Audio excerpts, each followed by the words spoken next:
Unang-una, ang revelation po na ito ay nagmula po sa Diyos Ama at ibinigay po sa ating Panginoon Hesukristo, na ibinigay po sa mga anghel, na ibinigay po kay Apostol Juan, yung alipin ng ating Panginoon. Ngayon, we have also come to learn that yung revelation po na ito na naisulat sa pamagitan po ni Juan ay maituturing po isang blessed letter, isang blessed revelation, kung saan sinabi po dito sa talatang 3, mapalad ang bumabasa at ang mga nakikinig sa sulat na ito kung tinutupad nila ang nakasulat dito, sapagkat ang mga sinasabi rito ay malapit ng mangyari. Kung saan natutunan po natin may tatlong elemento sa talatang 3 na masasabi po natin maituturing na mapalad. Unang-una, mapalad ang mga bumabasa. Pangatlo, mapalad ang mga nakikinig. At sa kahulian, mapalad po ang mga tumutupad ng mga nakasulat dito. Ngayon, nabanggit ko po sa inyo last Friday that yung salitang mapalad ay nabanggit po ng 7 beses in the book of Revelation.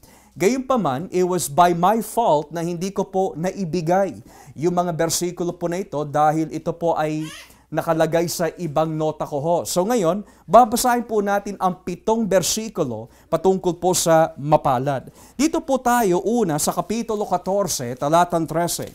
Revelation chapter 14, beginning at verse 13. Dito ho tayo sa Revelation 14, verse 13. Tignan po natin ang pangalawang mapalad na binabanggit po dito. Revelation 14, verse 13, sabi po dito, pagkatapos, may narinig akong tinig mula sa langit na nagsasabi, isulat mo ito, mapalad ang mga taong namatay na naglilingkod sa Panginoon. Mula ngayon, makakapagpahinga na sila sa mga paghihirap nila dahil tatanggapin na nila ang gantimpala para sa mabubuti nilang gawa at ito ay pinatotohanan mismo ng banal na Espiritu. So bukod pa ho sa mapalad ang mga bumabasa, nakikinig at tumutupad sa mga pahayag na ibinigay po ng Ama sa Anak na ibinigay sa pamagitan ng mga anghel kay Juan, mapalad din ang mga namatay para sa ating Panginoong Hesukristo. Pangatlo, kung babasahin po natin dito sa Kapitulo 16, in chapter 16, talatang 15, chapter 16, beginning at verse 15. 16, talatang 15. Sabi po ng Biblia, ang lugar ng pinagtipunan sa kanila at sa kanila mga sundalo ay tinatawag na Armageddon sa wikang Hebreo. Pero sinabi ng Panginoon, makinig kayo mabuti. Darating ako na tulad ng magnanakaw dahil walang nakaalam. Mapalad ang taong nagbabantay at hindi naguhubad ng kanyang damit upang sa pagdating ko ay hindi siya lalakad na hubad at hindi mapapahiya sa mga tao. So mapalad ang buwabasa, mapalad ang mga namamatay kay Kristo, mapalad ang mga nagbabantay. At yung ibig sabihin po ng pagbabantay po dito is nananatiling tapat sa kanilang pamumuhay sa Panginoon Hesukristo hanggang sa kanyang pagbabalik. Pang-apat, mababasa po natin dito sa 19, chapter 19, talata 9, chapter 19, beginning at verse 9. Sabi po ng Biblia, at sinabi sa akin ng anghel, isulat mo ito, mapalad ang mga inimbitahan sa handaan sa kasal ng tupa. At sinabi pa niya, totoo ang mga sinasabing ito ng Diyos. Then the angel said to me, write this, blessed are those who are invited to the wedding supper of the Lamb. And he added, these are the true words of God. Now, the question might be, ano po ba yung tinutukoy po dito na wedding supper of the Lamb? This is most likely a reference, mga kapatid, that sa pagbabalik po na ating Panginoon at sa pagbabalik po ng Diyos Ama, kapag nawala na po yung kasamaan sa mundo at naipasok na po ang new heavens and new earth, magsasama na po ang Diyos sa kanyang mga mamamayan. In other words, makasama na po natin siya. Yan ang nilalarawan na kung tawagin po the marriage supper of the Lamb. Makasama na po natin ang Panginoon ng lubusan magpakailanman. And lastly, dito po tayo sa chapter 20. Let's go to chapter 20. Let's look at the last verses of the book of Revelation, chapter 20, talatang 6. Chapter 20, verse 6. Tignan niyo po ang nakalagay. Mapalad at banal ang mga kabilang sa unang pagkabuhay ng mga patay. Walang kapangyarihan sa kanila ang ikalawang kamatayan. Magiging mga pari sila na Diyos at ni Kristo at maghaharing kasama niya sa loob ng 1,000 taon. Blessed and holy, so we can English, are those who share in the first resurrection. The second death has no power over them. Now, posible that ang itinutukoy po dito na kabilang sa unang pagkabuhay ng mga patay may be a reference, mga kapatid, sa tinatawag na special or spiritual resurrection. Na kung tawagin po the born again experience. Which means ang lahat po ng binuhay spiritually from spiritual death ay hindi na po mapapahamak into the lake of fire. Dahil binuhay po sila mula ng Panginoon, mula sa kamatayan. Kung saan sinasabi po ni Apostol Pablo, there is therefore now no more condemnation to those who are in Christ Jesus. So dito, posible that ang tinutukoy po ni Juan po dito na mapalad ay yung mga taong kabilang sa unang pagkabuhay, which is a reference to the born-again experience. Ngayon, in chapter 22, tignan po natin the last two blessedness na binabagit po dito, chapter 22, talatang 7, chapter 22, beginning at verse 7. Sinabi ni Jesus, malapit na akong dumating. Mapalad ang mga sumusunod sa mga pahayag ng Diyos sa aklat na ito. Ulitin ko ho. In verse 6, very clear. Or verse 7, very clear. Malapit na akong dumating. Mapalad ang mga sumusunod sa mga pahayag ng Diyos sa aklat na ito. At ano po ba ang dapat gawin ng simbahan in the book of Revelation? Manatiling tapat, to persevere, to look to Christ for strength until the very end. Because makikita po natin sa mga susunod po na ating pag-aaral in the book of Revelation, kapag pumasok na po tayo sa chapter 2 and 3 ng aklat na ito, there are two challenges for the church. Unang-una, yung tinatawag na internal challenge and external challenge. Yung internal challenge is that may mga nakapasok po sa loob ng simbahan na nagtuturo po ng mga maling aral kung saan nadadala ang mga Kristiyano.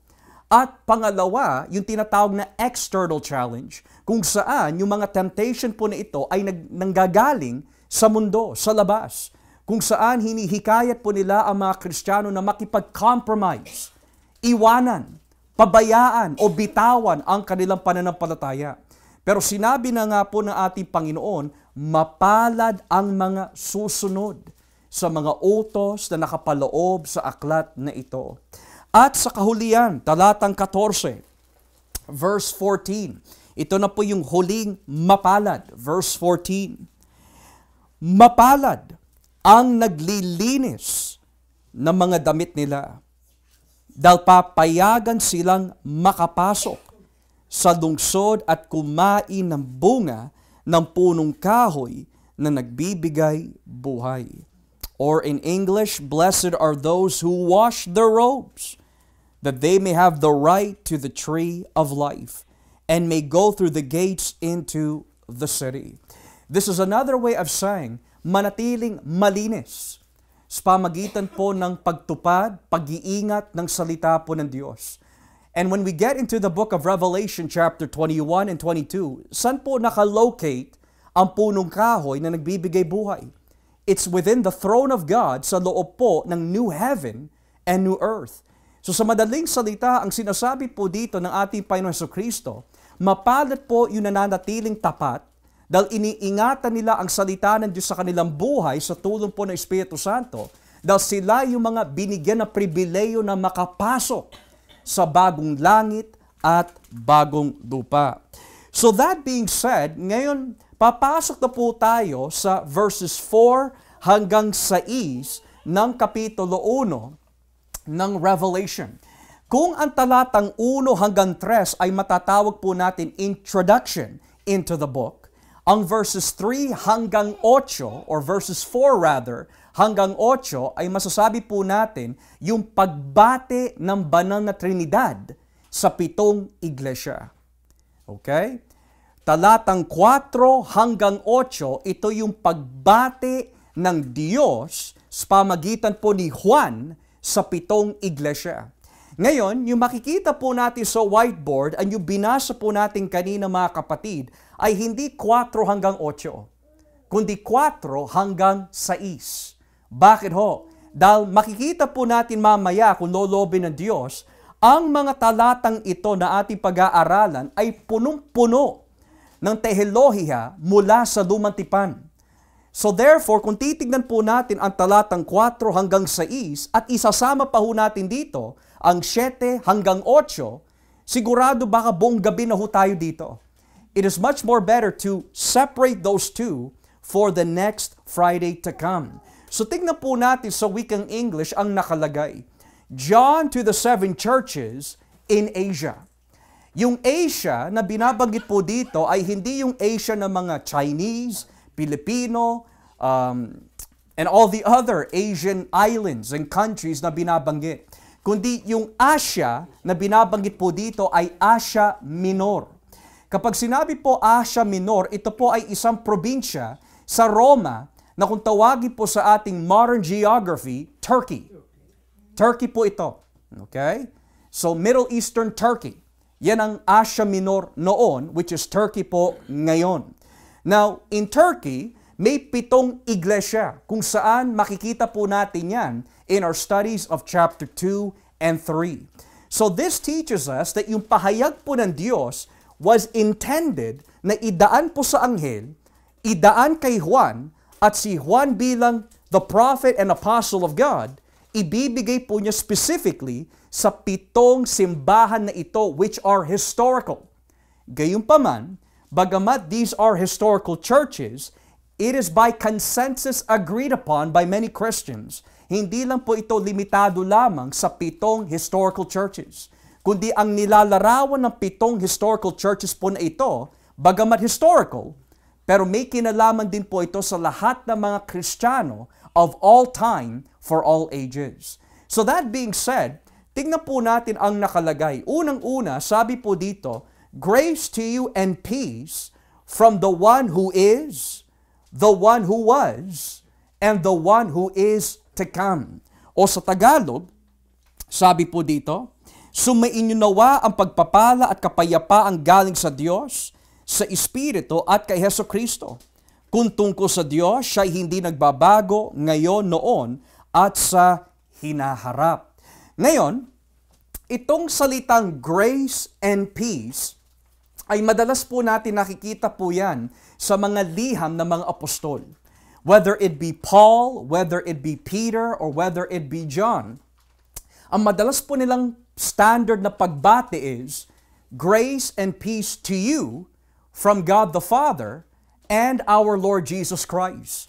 Pero dito sa Book of Revelation, hindi natatapos sa biyaya at kapayapaan sa Diyos Ama at sa Panginoong Jesucristo. Kundi makikita po natin, hindi lang 2 persona ang binanggit, kundi 3. Which means that yung mga susunod po na pagpapalang ito ay hindi lang nagbumula sa Ama at sa Anak, kundi sa buong Trinidad o yung iisang Diyos na may 3 persona. Itong pagpapala, pagbate ay nagmumula sa banal na Trinidad.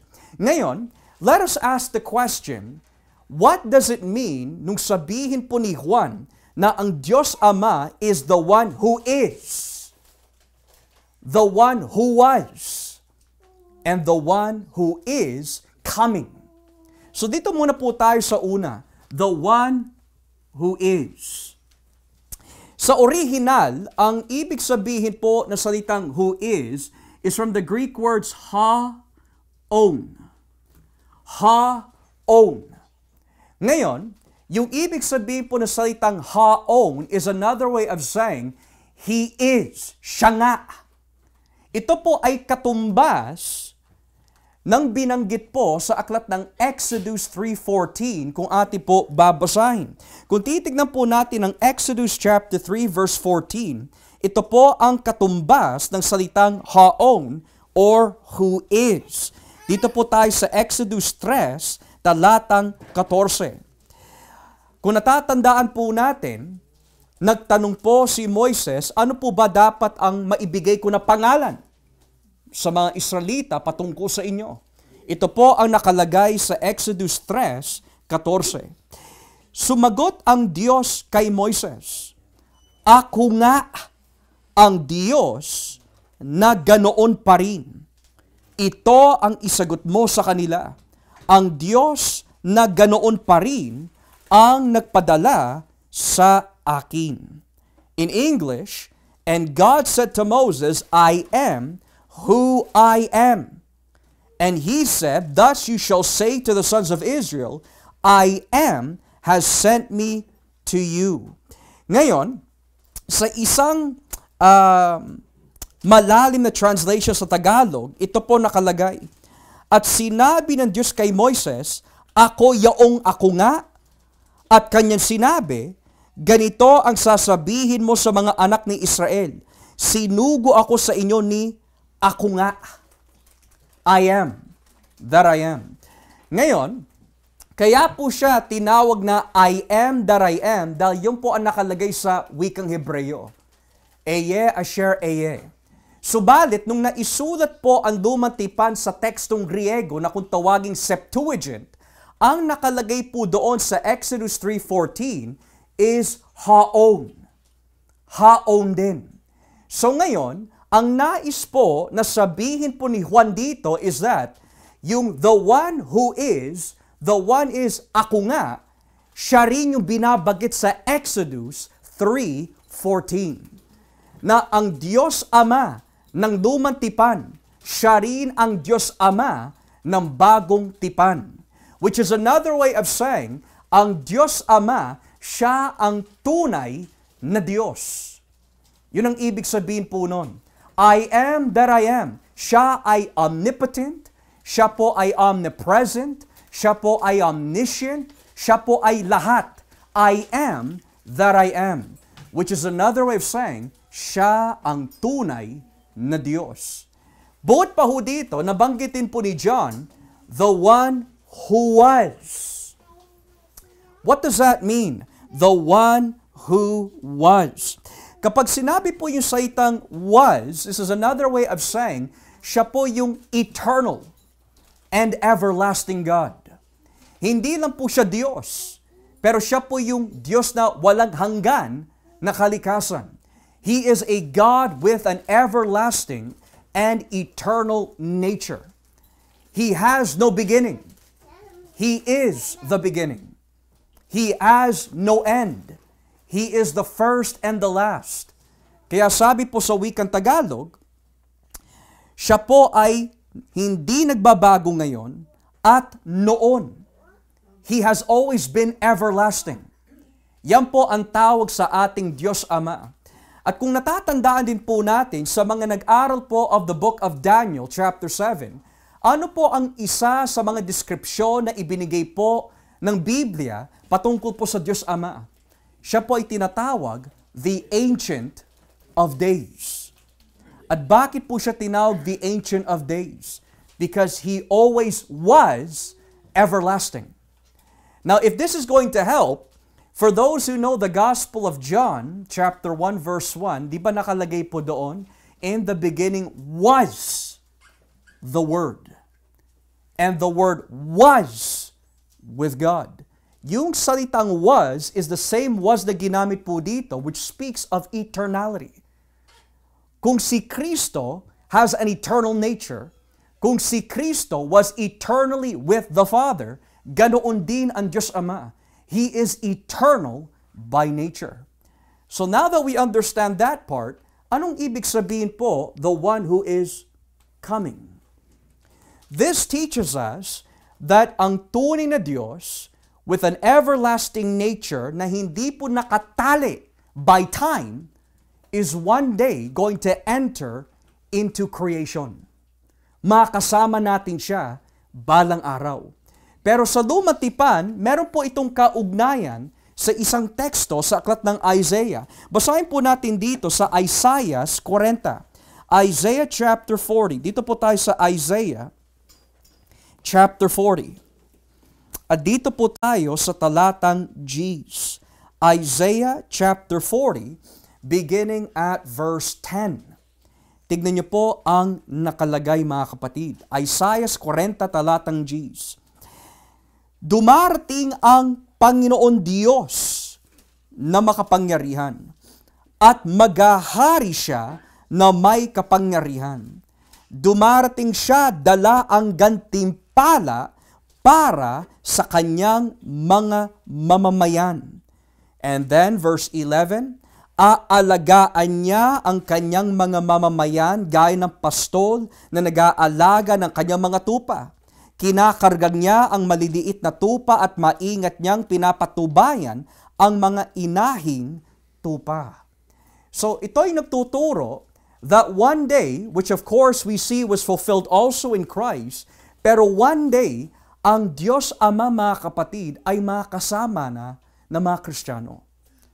Siya ang binabanggit po sa Biblia, He will wipe away all tears from our eyes. Pero how will that happen? Sa kanyang pagbabalik. When? Kapag dumating na si Kristo at ibinigay na po niya ang kaharian sa Diyos Ama, kung saan babalik na po ang Diyos Ama and will establish the new heavens and the new earth. So this teaches us that the Father is going to come back again. But the reason why hindi pa ho siya pwede bumalik, dahil na rin po sa kanyang plano that He designed, is because hindi pa ho bumabalik si Kristo. Tatandaan po natin that the final enemy that Christ must put down is death.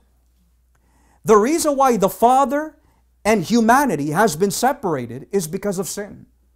And from the time of the garden till our present day, hindi pa rin makabalik ang Ama. Not that He cannot, but that because He's so holy and pure. At in this present time, kailangan may mamagitan ho sa atin upang magkaroon po tayo ng kaugnayan sa isang banal na Diyos, kung saan puwapasok dito ang ating Panginoon Hesukristo, which the Bible says, siya po ang namamagitan between God and man. Pero when Christ comes back, at nilupig po niya ang lahat ng mga kanyang kaaway, at ang huling kaaway po that He will defeat is death, sabi ng Biblia, babalik na ang Diyos Ama. Because there's no more death. There's no more sin. There's no more unrighteousness. For the former things have passed away. So the Father, binabanggit po dito, is coming back again. So ngayon, hindi lang po natatapos sa Diyos Ama. May pagbati din na nagbumula sa banal na Espiritu. Sabi po dito, and from the 7 spirits who is before His throne. Now, here, magfo-focus muna po tayo dito sa terminong 7 spirits. That in the ancient church, lalo na po pagdating sa interpretation ng mga sinuunang Kristiyano, ito po ay nahati sa dalawang klaseng pananaw. Unang-una, yung 7 spirits po daw na binabanggit po dito ay tumutukoy sa 7 anghel. 7 angelic spirits. Bakit po ito ang naging pananaw ng mga ibang Kristiyano in the early church period? Is because there are 7 churches at may nagbabantay sa 7 churches, 7 angels, according to chapters 2 and 3. Gayunpaman, we need to understand that yung mga angels in the Bible are not always where Christ and the Father is sa mga chapters in the book. Kundi, ang madalas po na nakikita po natin, which we will see mamaya, that itong 7 spirits ay madalas kasama po ng Ama at ng Anak when it comes to presence and when it comes to role and duty. Halimbawa, kung titignan po natin dito mga kapatid, in Revelation chapter 3, dito po tayo sa Revelation chapter 3, talatang 1. Kasi itong terminong 7 espiritu ay madalas na binabanggit sa book of Revelation. Excuse me. Revelation chapter 3, talatang 1. Tignan niyo po ang nakalagay. Isulat mo ito para sa anghel na nagbabantay sa iglesia sa Sardis. Ito ang mensahe ng may 7 espiritu ng Diyos at may hawak na 7 bituin. Alam ko ang mga ginagawa ninyo. Marami nagsasabi na buhay ang pananampalataya nyo sa akin. Ngunit ang totoo, para kayong patay. Ngayon, kung titignan po natin ang chapter 4, dito po tayo sa chapter 4, talatang 5. Chapter 4, verse 5. Sabi po dito, sa kapitulo 4:5, mula sa trono'y kumikindlat, kumukulog, at may umuugong. Sa harap ng trono'y may 7 nakasinding ilawan. Ito ang 7 espiritu ng Diyos. So kanina, yung 7 espiritu, siyang sumisiyasat sa puso ng mga taga-Sardis, kasama ni Kristo. Pangalawa, itong 7 espiritu, sabi ng Biblia, ay nagmumula sa trono ng Diyos. Ngayon, when we go to chapter 5, talatang 6, chapter 5, beginning at verse 6, look at what it says. Pagkatapos, nakita ko ang isang tupa na mukhang pinatay, pero nakatayo sa pagitan ng mga namumuno at ng tronong napapaligiran ng 4 na buhay na nilalang.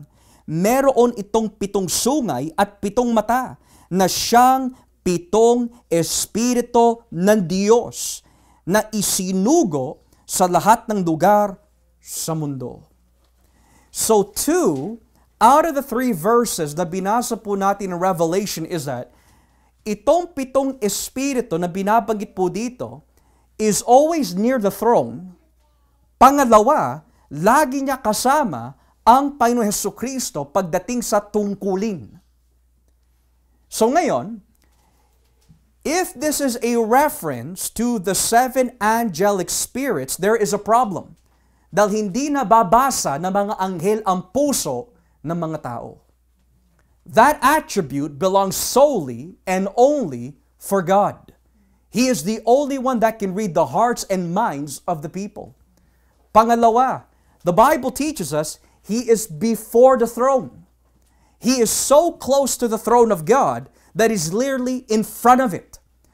Now, what's fascinating is, in the book of Revelation, may mga espiritu that are near the throne, but not necessarily in front of the throne. In Isaiah chapter 6, may mga seraphim that they are beside the throne, pero nakapikit ang kanilang mga mata gamit ang kanilang mga pakpak. They are hiding their faces from the holiness and glory of Yahweh. Pero ito, He is in front of the throne. So then, who can the 7 spirits be a reference to? Tanggalin po natin yung salitang 7 individual spirits. But rather, we must put into perspective dahil ang book of Revelation, ano po ang estilo ng kanyang pagkakasulat? Apocalyptic. So kapag sinabi apocalyptic, yung number 7, hindi literal. Symbolic. Ngayon, in Revelation, the number 7 ay masasabi po natin, isa sa mga pinakapaboritong numero na ginagamit ng Diyos sa kanyang aklat. There are 7 what? Churches. 7 heads. 7 seals. 7 spirits of God. 7 angels. 7 is the favorite number na madalas po natin nakikita in Revelation. Pero ang tanong ho dito, what does 7 represent? Perfection. Kabuuan, completeness, fullness. Pero syempre, ang Diyos, He harmonizes both the Old and New Testament. Where do we first see the number 7 in the entirety of the Bible? In creation. Nung nilikha po ng Diyos ang lupa o ang ating mundo, He finished everything in 6 days. At ano po ang ginawa niya on the 7th day? He rested and blessed His work.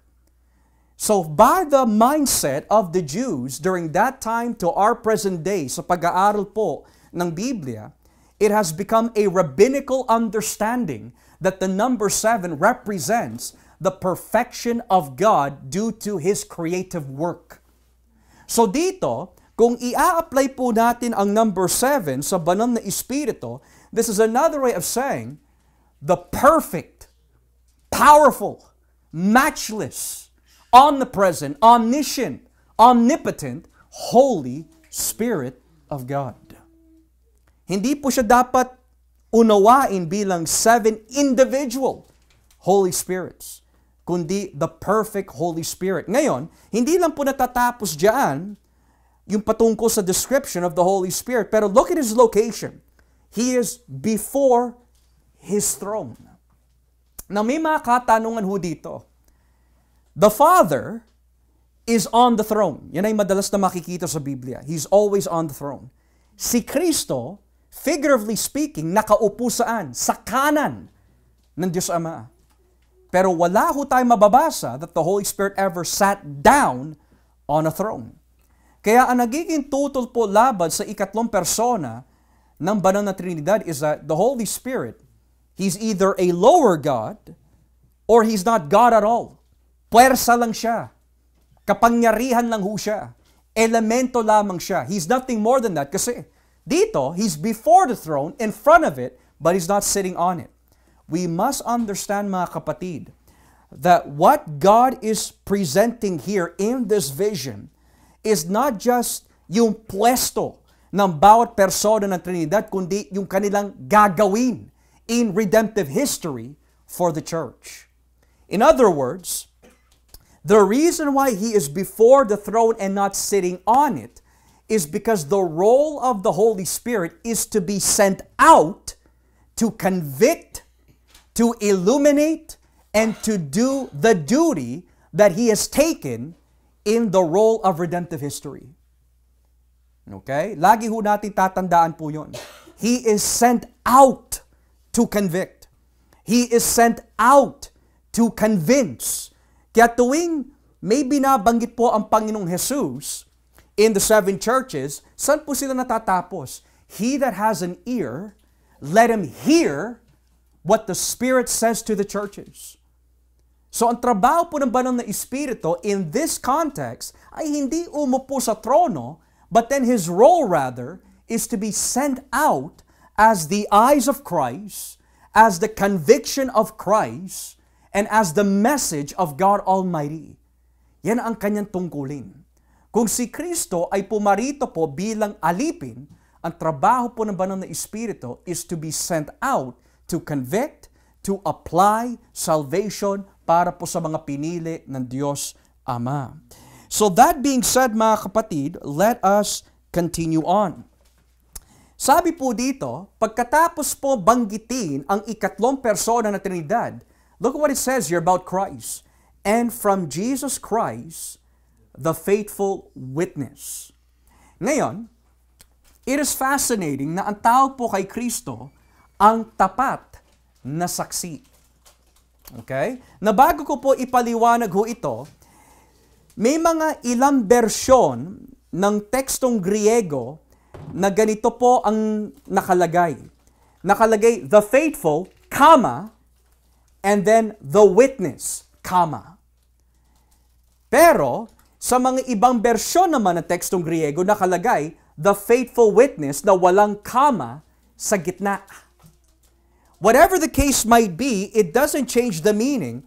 Pero ang ibig sabihin po na si Kristo ay tapat na saksi is that dinala po niya ang kalooban ng Diyos Ama na may katapatan hanggang sa kamatayan. Hindi ho siya nagkasala. He represented the will of God the Father to its perfection. Kaya matatawag po siya yung tapat na saksi. Di ba nung kinausap po niya si Nicodemo sa ating pag-aaral? Kung yung mga bagay na makamundo hindi mo na maunawaan, ano pa kaya yung sabihin ko sa iyo yung mga tungkol sa makalangit na bagay? Bakit may karapatan si Kristo na magsalita patungkol sa mga bagay na makalangit na walang halong daya? Because He is a faithful witness who is from heaven that has the authority to do so. Bukod dito, there's another person in Revelation na tinatawag tapat na saksi. Basahin po natin dito sa chapter 2 verse 14. Dito po tayo sa kapitulo 2, talatang 14. Chapter 2 verse 13, Kapitulo 2, talatang 13. Tignan niyo po ang nakalagay. Chapter 2 verse 13.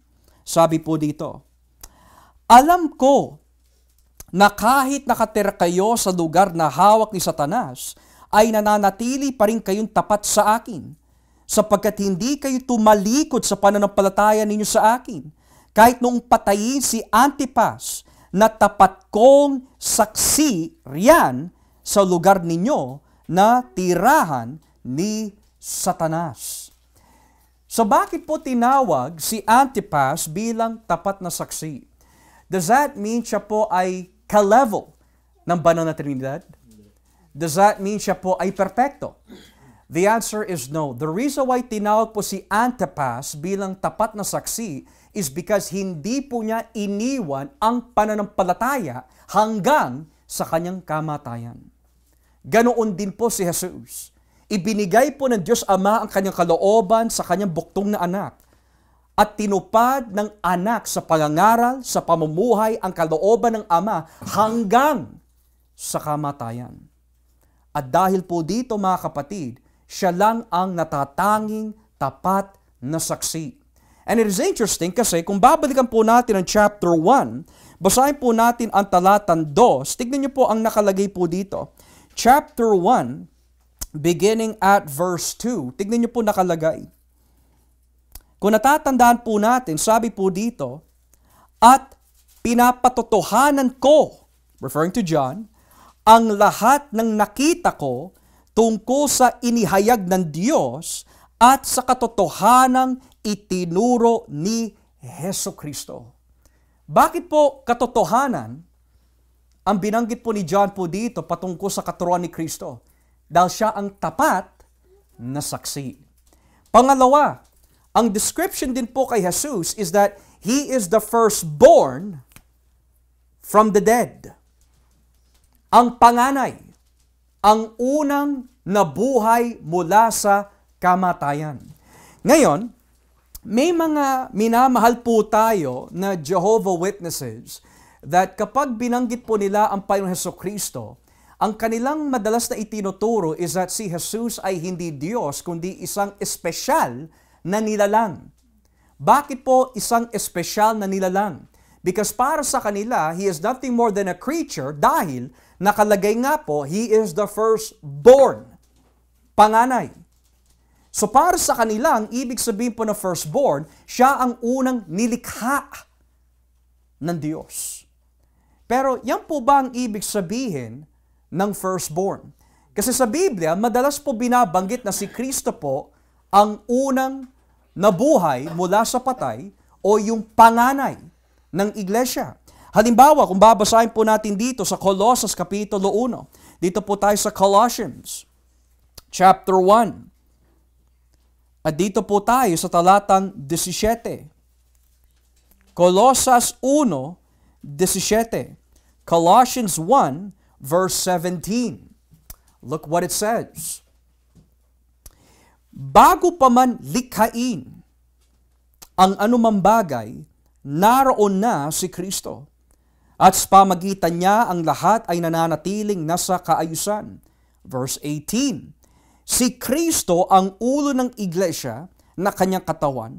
Siya ang pinagbulan nito, ang unang nabuhay sa mga patay, para maging pinakadakila siya sa lahat. The first born from the dead. Now, yung salitang firstborn, mga kapatid, mula sa original, it's the Greek word prototokos. Prototokos. Now, itong salitang prototokos ay may dalawang kahulugan. Unang-una, yung unang lumabas sa sinapupunan ng kanyang ina. Panganay, firstborn talaga. Pero ang ikalawang kahulugan po ng salitang prototokos, kung saan nabanggit po yung salitang firstborn, is that siya po yung preeminent one. Yung pinakadakila. The first above all. So ngayon, why is Jesus called firstborn from the dead? Because when you say the word born, mga kapatid, meron siya pinanggalingan eh. He has a beginning. Firstborn from the dead is another way of saying he is the first one in the new covenant to be raised from the dead to defeat sin independently from any other power except from God. Na sa madaling salita, there were many people po sa Biblia na nabuhay po muli.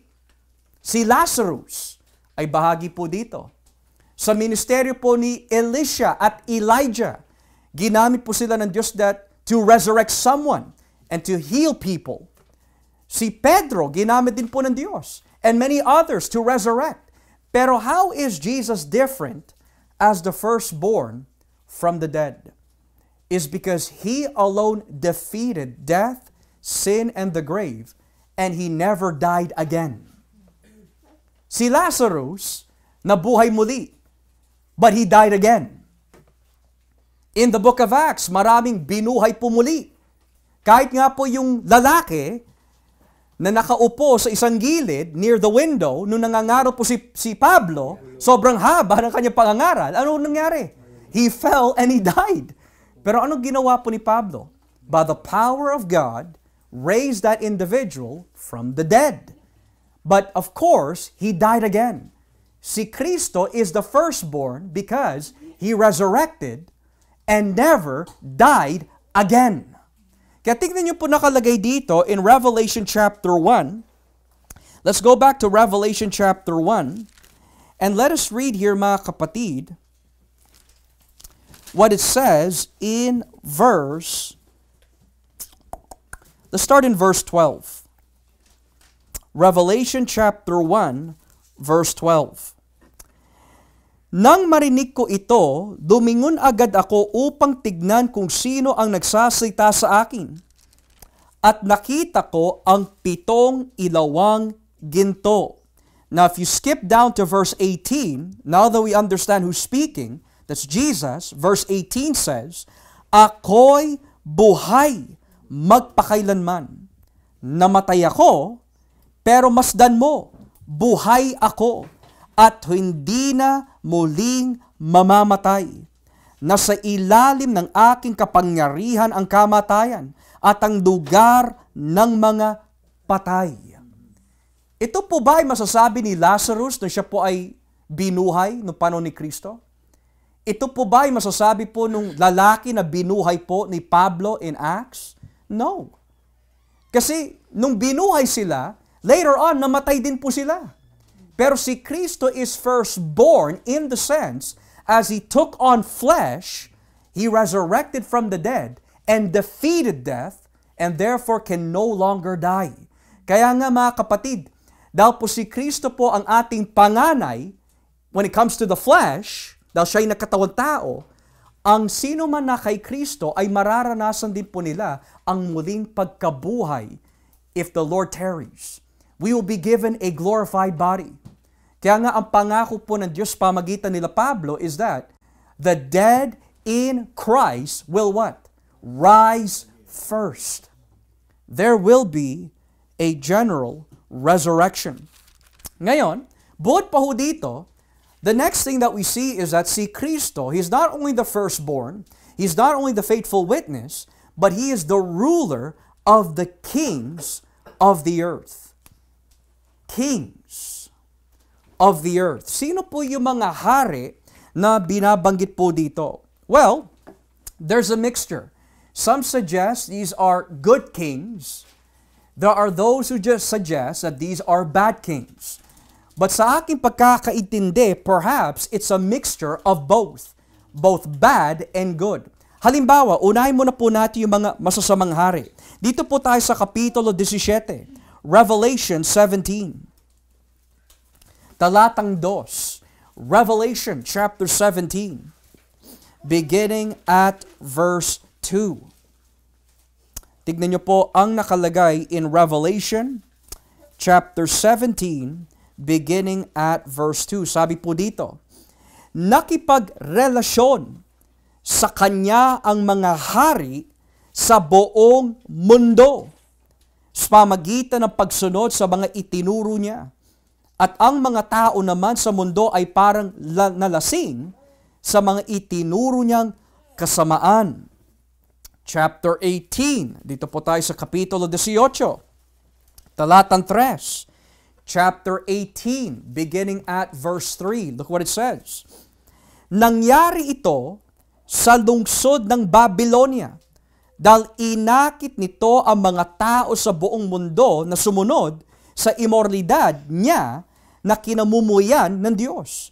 Ang mga hari sa mundo ay nakipagrelasyon sa Kanya at yumaman ang mga negosyante sa mundo dahil sa kanila siya bumibili ng mga pangangailangan niya upang masunod ang bisyo at kalayawan niya. Ngayon, ibaba po natin ang basa to verse 9. Talata 9, baba po natin ang basa, verse 9. Iiyakan siya ng mga haring nakipagrelasyon sa kanya at nakisama sa kalayawan niya kapag nakita nila ang usok ng kanyang pagkasunog. Tatayo lang sila at malayo at magmamasid dahil takot silang madamay sa parusa sa lungsod na iyon.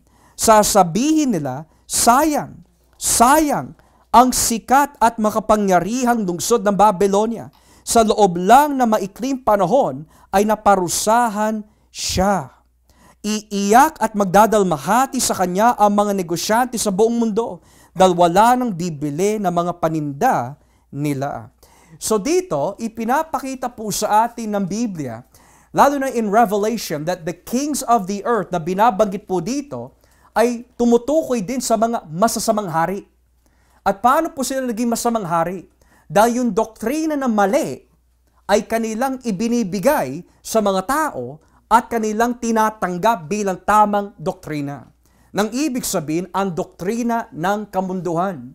Ito'y nagtuturo sa atin, mga kapatid, that in the Roman Empire, sa panahon po ni Juan, ang kanilang paniniwala sa kanilang mga sarili, sila ang hari ng buong mundo.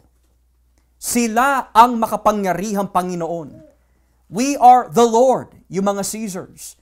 Pero ang encouragement po ni Juan through Christ is that ang tunay na hari sa lahat ng mga hari ay si Jesus. Ngayon, posible din that may mga hari, mga kapatid, that magsisisi at sasampalataya sa ating Panginoon. Posible ho. Let's go to chapter 21 ng Revelation. Revelation 21. At dito po tayo sa talatang 24. Revelation chapter 21 verse 24. Tignan niyo po ang nakalagay. Ang ilaw ng lungsod na iyon ay magbibigay liwanag sa mga bansa at dadalhin doon na mga hari sa mundo ang mga kayamanan nila.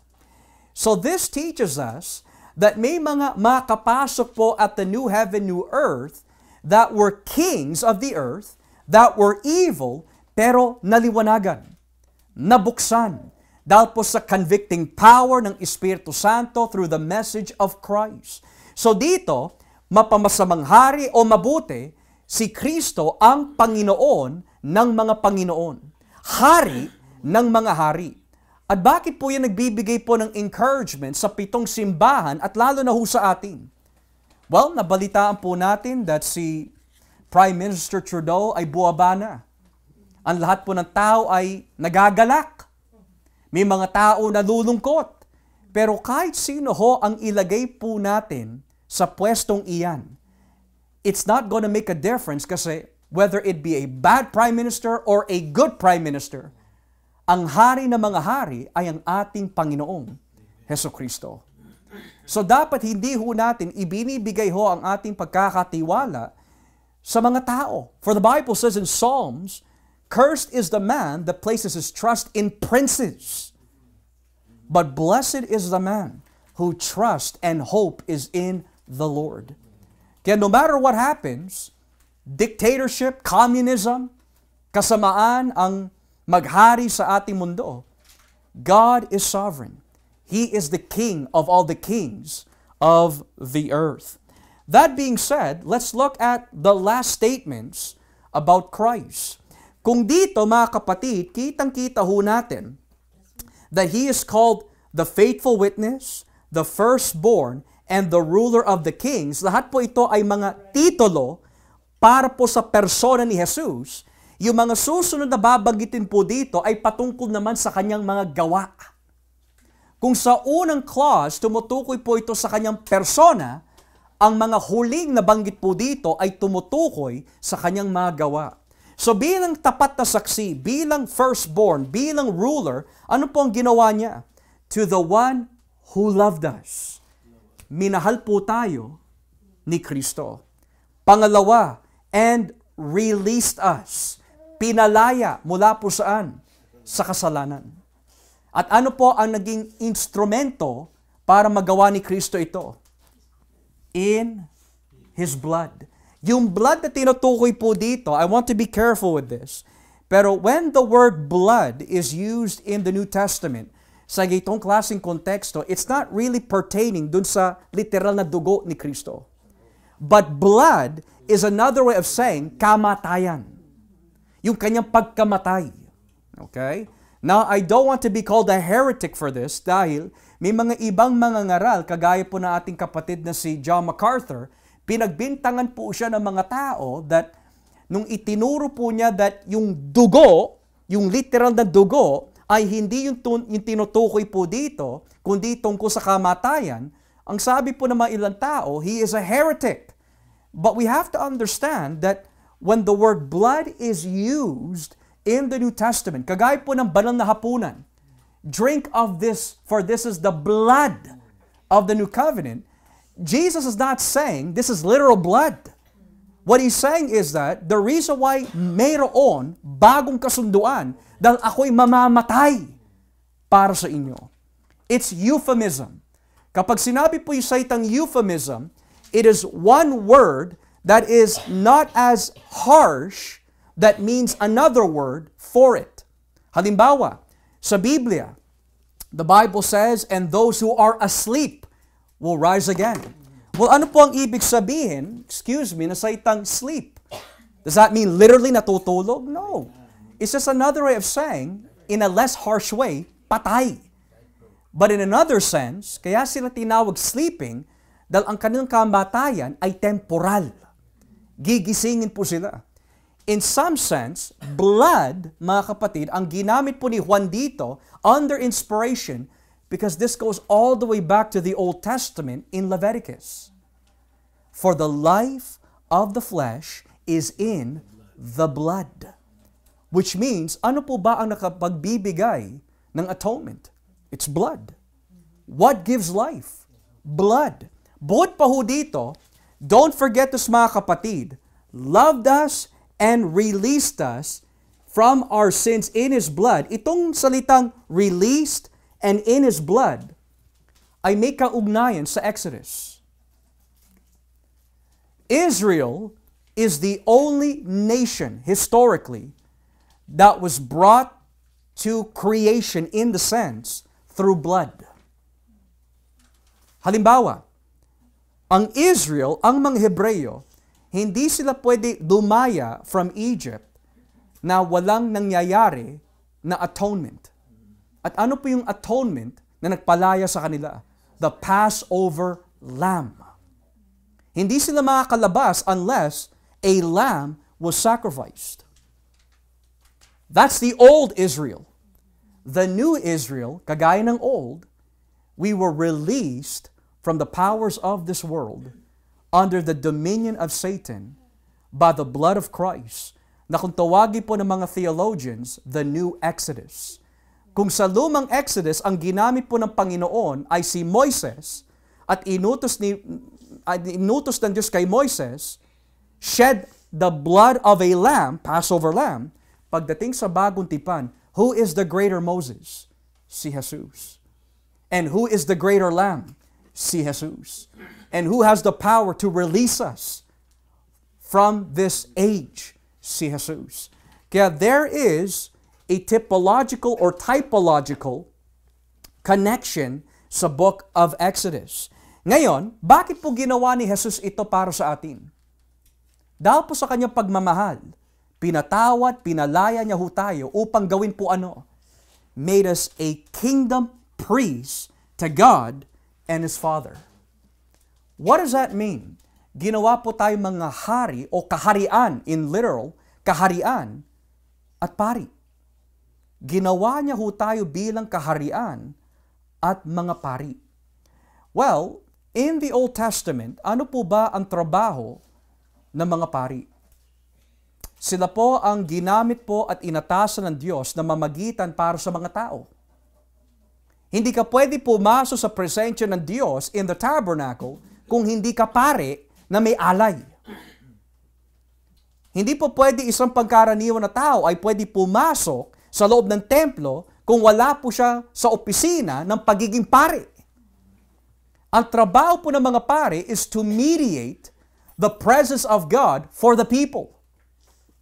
Pangalawa, ang trabaho din po ng mga pari ay makapagturo patungkol sa kautusan. In this case, bakit po niya tayo ginawa mga pari? Kaharian or royal kingly priests is because in the Old Testament, kung natatandaan po natin nung pinag-aralan po natin ang book of Isaiah, ang pinakatema po ng Isaiah is asking the question, sino po ang pwedeng maging alipin ni Yahweh? At ang pangako po ng Diyos is that gagawin ko ang mga Israelita bilang mga ambassadors ko ng aking liwanag sa lahat ng tao sa mundo. Pero ang problema sa mga Israelita, they could not act as the light of the world to the nations because they were sick from the head to the toes. Chapter 1. Kaya nagpadala ang Panginoon ng isang alipin na magiging tapat, the suffering servant, na walang iba kundi si Jesus. Pero that being said, how does that relate to us? In the Old Testament, ang mga Israelita ang dapat magbibigay ng liwanag sa mga tao as the servants of Yahweh. Pero hindi nila magawa. Kaya dumating si Kristo. In the New Testament, ang sino man na kay Kristo ay ginagamit din po niya bilang the new Israel to be the light of the world. Di ba tawag sa atin? You are the light and salt of the earth. Pero hindi na kautusan, the Ten Commandments, ang ibibigay natin sa mga tao, kundi the gospel of Jesus Christ. And when we give that gospel, it sheds light to the people. Kaya sinabi po ni Pablo sa 2 Korinto 4:4 hanggang pababa, and those who are blind were blinded by Satan so that their minds cannot see the glorious light of the gospel of Christ.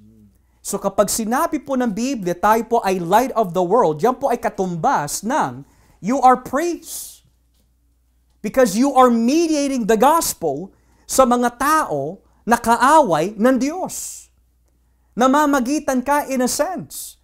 Namamagitan ka hindi dahil you are doing it by yourself, but because you are in the mediator, the Lord Jesus Christ. Pero hindi po natatapos dyan, mga kapatid. May pangako ang Diyos sa mga Israelita noon. Nung ginamit ni Juan ito, ay natupad sa atin ngayon. Basahin po natin ang Exodus chapter 19. Let's go to Exodus chapter 19.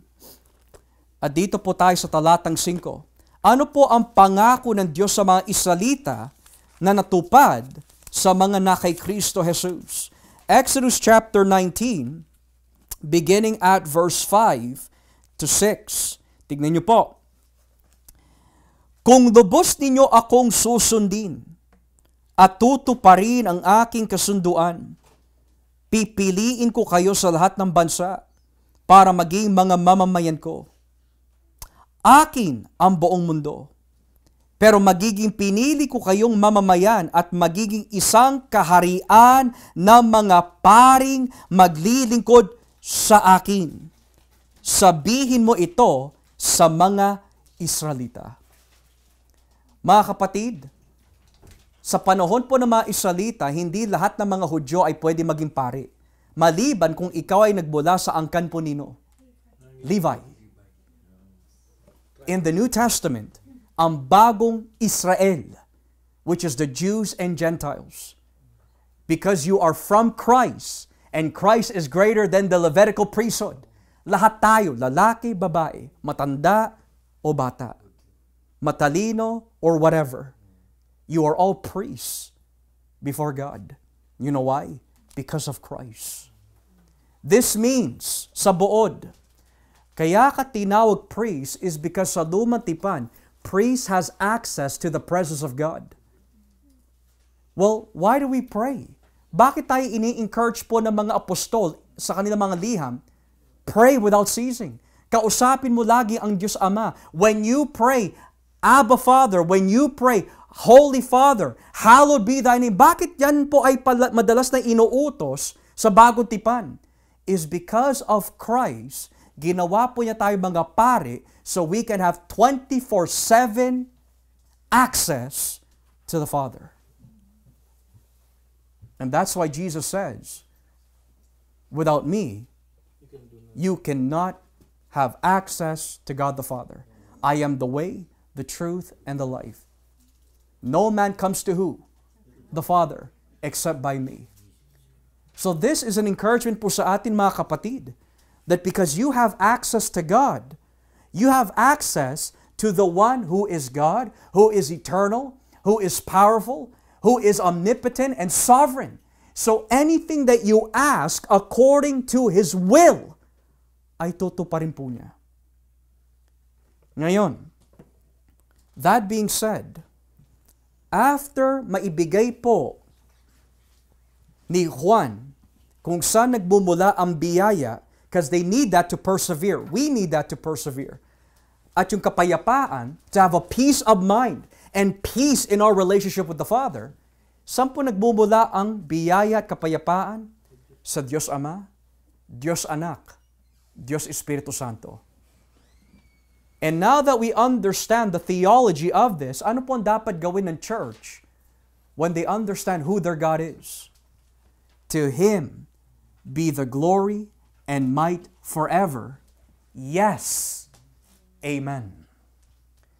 Sa makatawid, ang natututunan po natin dito mga kapatid sa verses 4 hanggang 6 is that sa ating mundo that is full of trials and tragedies at nagbibigay po ng distraction for us to compromise, we need grace from the Holy Trinity. We need peace of mind from the Holy Trinity. And because of this, ibinigay po ng banal na Trinidad ang kanilang mga katangian to our benefit so that we can persevere by grace to look to Christ faithfully until the very end. We need God the Father. We need God the Holy Spirit. We need God the Son. So in short, yung pagbati po nito should give an encouragement to the churches. Even though the world is against you, God is not against you. He is for you because you are in Christ. Kaya nawa po sa ating pag-aaral mga kapatid nitong gabi ito po ay nakapagbigay po sa atin ng encouragement that the one who's going to take us to the very end and present us blameless and holy ay walang iba kundi ang banal na Trinidad. So, as we now come and transition sa ating Q&A, now would be a good time mga kapatid to ask your questions. Mga naayon o hindi naayon sa ating mga pag-aaralan. Does anyone have any questions this evening sa ating pag-aaral? Meron po ba mga katanungan nitong gabi? May mga bagay po ba na hindi naging klaro? Related or unrelated? Do we have any questions this evening? Okay. Yes, bro. Pastor, sorry just to clarify kasi Yeah. late ulit ako. Mm-hmm. So, from verse 4,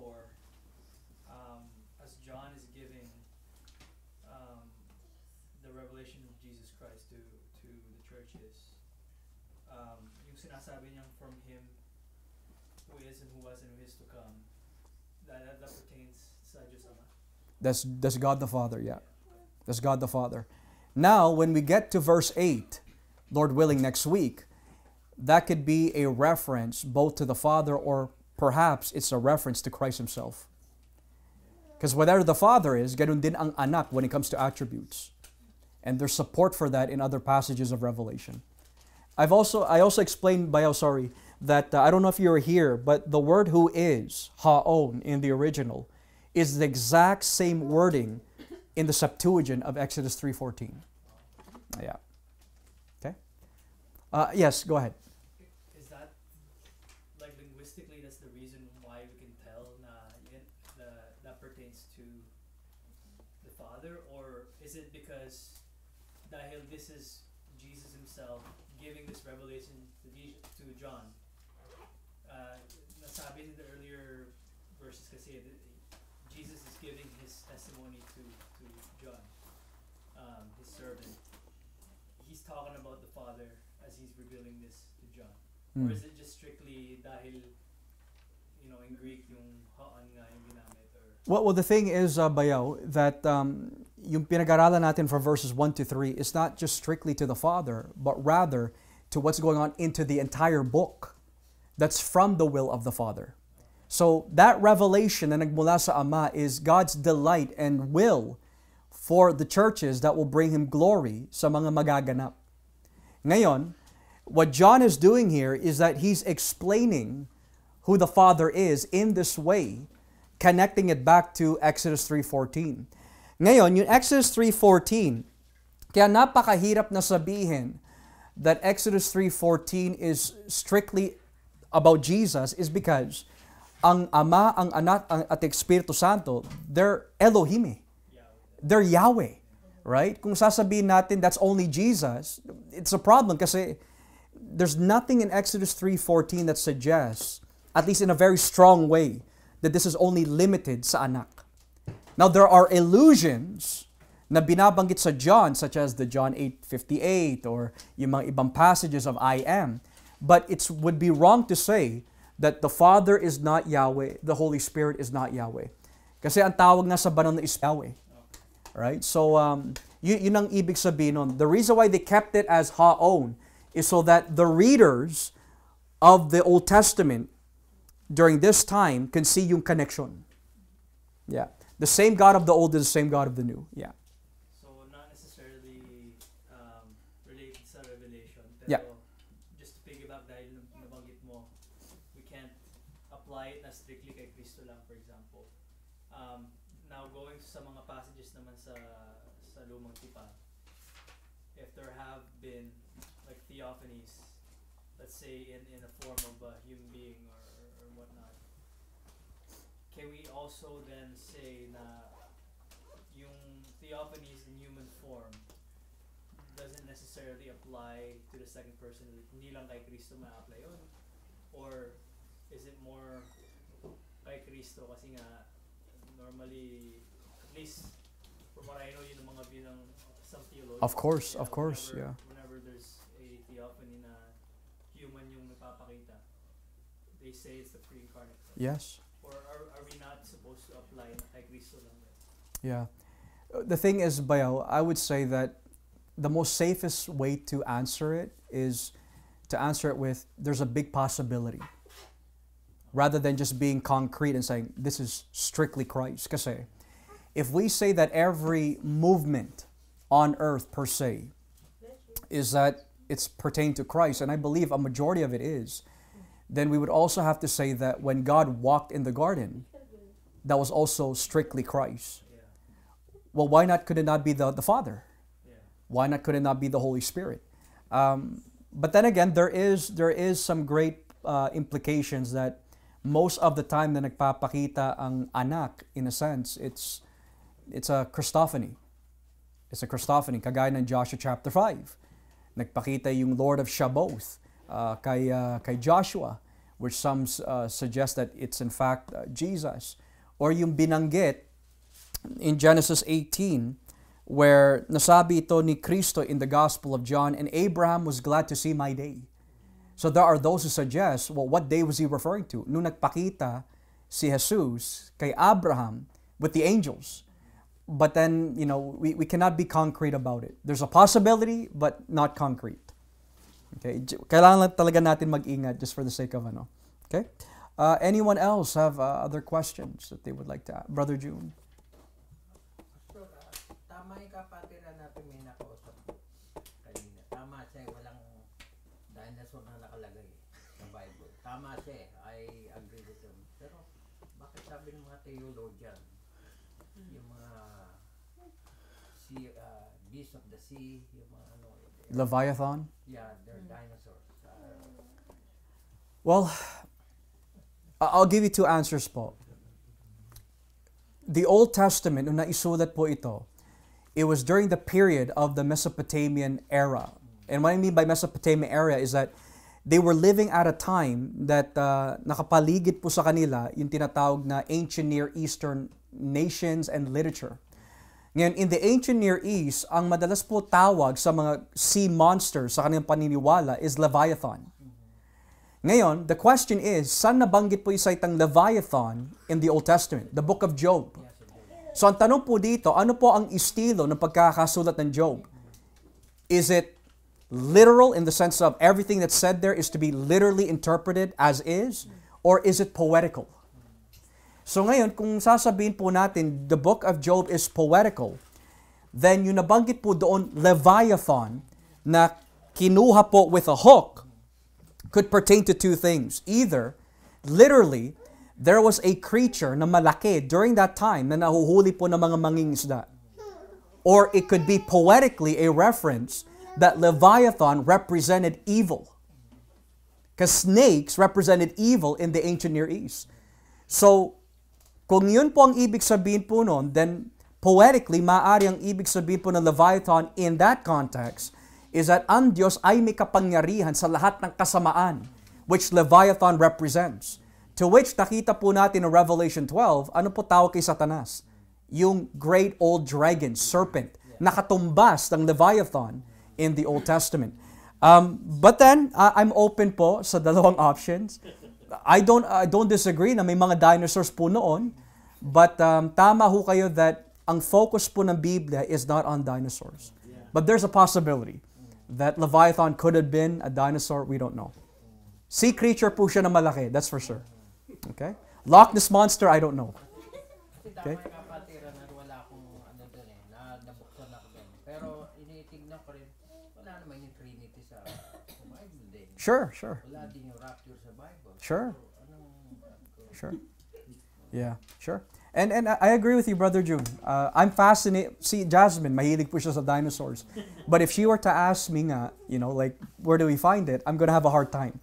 I could bring Leviathan, pero ipapaliwanag ko yung mga nuances po doon. Okay? Pero you can't deny na may mga fossils na Yeah. nagdidiksi. Yeah. And the reason why, Even yung mga giants. yeah, and the Bible talks about giants.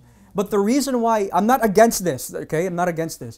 The reason why, for me, para lang sa akin, it's difficult to defend it to a certain extent is because dito dumarating yung katanungan ng mga bata, how did the dinosaurs fit into Noah's Ark? And I don't know. Ito ang teoridad ko. I could be wrong, and I'm willing to admit that. They could have been baby dinosaurs. Who knows na nilagay doon. Pero hahanapan na naman ako ng verse. Kaya, to that reason, I don't know. I really don't know. Ano namin ni Joel eh. Oh, si Brother Joel. Siya Okay. yung dinosaur sa kay Noah's Ark. Sabi ko, Yeah. sorry, Yeah. no room for you. Gano'n. Yeah. Pero ang kagandaan ho nun, hindi man po natin malaman kung may mga dinosaurs in the ark. But what we do know is that we have God the Father, God the Holy Spirit, and God the Son, who is for the church because of our union with Christ. Sorry? Hindi na sila kasi kaya hinayaan na lang silang mamatay sa mga Maybe, you could be correct on there. Maybe. But then, mahirapan tayo dun sa sinabi ng Diyos, bring all the land creatures. Right? So, yeah. I really don't know. So, good question, difficult to answer. Anyone else have any? Tay. Ako'y nagtataka lamang doon sa Asia Minor, Turkey ngayon. So kung titingnan mo yung kanila, 99% ay Muslim. Ginamit, maraming mga Kristiyano na ginamit doon sa lugar na yon. Ilang porsyento ang Kristiyano? Like as of now pa? Yeah, as of now. Majority at ang Muslim. Yeah, no, I would agree po tay kasi during that period in Turkey, this was very fresh po eh. Lumalaganap ang Christianity. Islam did not come till maybe 5 to 600 years after ho. Ngayon, after Christianity, lumipas po yung mga siguro 5 o 6 na hundreds of years, doon lang lumitaw yung Islam. So we start to see that when Islam started to arise, marami po sila kinakonquer na lugar, to which in our modern day, masasabi po natin, tama ho yung sinasabi nyo tayo, that Turkey is definitely Islamic-dominated na mga lugar. Pero, we also do see that sa bawat lugar na mga Islamic regions, may mga remnant doon. May mga remnant. At yun ang dapat po natin lalo ipanalangin that kagaya ng binabanggit nila brother dun sa prayer meeting. Yun yung mga kapatiran natin, mga kapatid na inuusig on a daily basis. So, that is true. It's a Islam-related dominant region. Tama po yun. Anyone else have other questions? Related or unrelated? Brother Ray? Yung nabanggit niyo po na yung 7 dyan sa spirits is pertaining to perfection. Yes po. Same din po ba yun sa 7 churches? Yeah. So, the 7 churches, they are in fact historical. Because geographically, makikita natin when we get to chapters 2 and 3, kung titignan po natin ang mapa, kung nasaan si Juan, Patmos, and then paikot po yun eh. So literal po yung 7. Yes, so nasa Patmos po si Juan. Let's say this is Patmos. And then habang umiikot po siya, ang unang niyang lugar na mapupuntahan is Ephesus. And then paikot yan. That's why you'll see in chapters 2 and 3, may mga historical people na binanggit po doon. Antipas, that's a historical figure. And then, may mga katuruan na masasabi natin, hindi siya figure of speech, but talagang nangyayari in that church. And then, yung description po sa Laodicea, na sila po ay nagtiwala sa kanilang kayamanan, according to history, there's records that talagang they are a very rich church. So, what I would say po, again, this is hermeneutics, dito, kita ho natin, John to the 7 churches, hindi pa ho papasok dito the description of the Trinity. Inunang po na niya yung where the letter is going to be going to. Pero, I believe, Brother Ray, that the 7 churches, kaya nga ang Book of Revelation, nung pinag-aralan po natin yung introduction, ano po yung method of interpretation na gagamitin po natin dito? Yung eclectic view. There's historical, there's symbolic, there is futuristic. So ngayon, we have to just be careful through our studies together how we're going to approach that. So I believe, yung unang reference po dito is historical, pero yung mga nagaganap po sa mga historical churches po na yan, may nilalarawan symbolically for all churches. Yeah. Okay? Anyone else po have any other questions? Yes po, yes. May specific reason po ba bakit ang binanggit is Asia, hindi ibang lugar? That's a very good question. I really don't know, Brother Ray, but I believe that perhaps that these churches during that time was the one that was being persecuted the most during that day. Or, as we shall see, nababasa po ng ating Panginoon that a lot of these specific churches were being persecuted and a lot of them nahuhulog sa compromise. So kagaya po ng mga liham na nakikita po natin sa Bagong Tipan, why does Paul write to the Corinthians? Why does Paul write to the Galatians? Kasi there was a problem going on. So ang ating Panginoon, He's going to give a word sa mga nakikitaan po niya is going through something in His churches. Yeah. Okay, so that's the simple answer for me. The specific reasons, other than that, I'm not sure. Okay? Anyone else po, may mga katanungan? Si Mama Tess. Happy birthday ho sa inyo. Do you have a birthday question po? May birthday question po ba kayo? Or any questions? Okay. Brother June. Pastor, John 13, John 14 yata yung hindi ko, ang pagkakaintindi ko kasi heaven ang tinutukoy doon. Pero nadinig itong great pastor. It's not talking about heaven. Pakiulit po, Brother June, sorry. Sa John 13, 14 yata yun, John chapter 13 of 14, sabi ni Jesus, I prepare a place for you. John 14. So, hindi pala heaven ang tinutukoy doon yung cross. The cross? No. Yeah, I prepare a place for you. Sabi. No. Yung salitang place for you in John 14, may binabanggit din po dito, in my Father's rooms. Mansion. That's not a literal it's not referring to the cross. It's a reference to an eternal place. Kasi sabi ho doon, where I am, there you will be also. So that's a reference po to the eternal presence of God. Okay. Yeah. Yun din kakaintindi ko, pero nadinig ko, ba't ganun? Sabi ko na, Yeah. napasol ako, sabi ko. Yeah, sa aking pagkakaintindi po of John 14, I believe that's a reference to the eternal abode of Christ. Okay? Anyone else may mga katanungan po related or unrelated sa ating mga napag-aralan?